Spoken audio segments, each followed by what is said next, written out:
issued a severe thunderstorm warning for southwestern Liberty County in southeastern Texas, east central Harris County in southeastern Texas, until 4:30 p.m. Central Standard Time.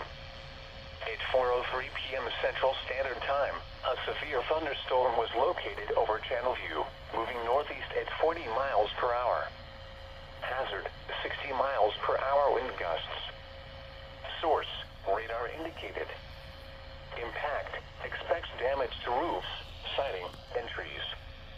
Locations impacted include Cloverleaf, Channelview, Barrett, Highlands, Crosby, Sheldon, Northern Houston Ship Channel, and Lake Houston. Remain alert for a possible tornado. Tornadoes can develop quickly from severe thunderstorms. If you spot a tornado, go at once into the